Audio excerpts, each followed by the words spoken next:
पाताल से खोद कर ले आए हैं। हमारे देश में कभी किसी इतिहासकार ने इस रिपोर्ट को पढ़ना और इसके बारे में आप सबको बताना जरूरी नहीं समझा।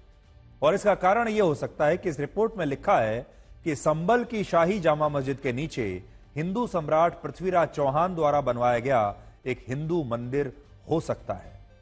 यह रिपोर्ट जो इस समय मेरे हाथ में है, ये 150 साल पहले वर्ष 1874 से 1876 के बीच आर्कियोलॉजिकल सर्वे ऑफ इंडिया यानी एएसआई ने तैयार की थी। यह बात उस समय की है जब भारत की सबसे पुरानी राजनीतिक पार्टी कांग्रेस का गठन नहीं हुआ था, बीजेपी का गठन नहीं हुआ था। कांग्रेस का गठन हुआ है वर्ष 1885 में और यह रिपोर्ट उससे भी 9 साल पहले 1876 में प्रकाशित हुई।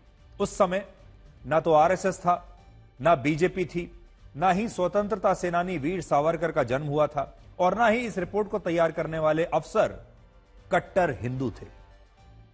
यह रिपोर्ट एएसआई के उस समय के फर्स्ट असिस्टेंट एसीएल कार्लाइल ने तैयार की थी और इसमें लिखा है कि संभल की शाही जामा मस्जिद का इतिहास जिस शिलालेख पर अंकित है वो शिलालेख ही नकली है। वर्ष 1874 में ब्रिटिश अफसर कार्लाइल ने संभल के मुसलमानों से बात की जिसमें उन्होंने खुद यह स्वीकार किया कि यह शिलालेख मुगल शासक बाबर के समय का नहीं है और यह मस्जिद किसी दूसरे ढांचे के इस्तेमाल करके बनाई गई है। शिलालेख का मतलब उस पत्थर से होता है जिस पर यह लिखा होता है कि इस ढांचे का निर्माण कब हुआ और इसका निर्माण किसने कराया। आपने देखा होगा जो बड़ी बड़ी इमारतें होती हैं, बिल्डिंग्स होती हैं, उनके नीचे एक शिलालेख जरूर होता है और उस शिलालेख में उनके बारे में सारी डिटेल्स होती हैं और किसने इसका उद्घाटन किया, किसने इसे बनाया, वो सब चीजें लिखी होती हैं।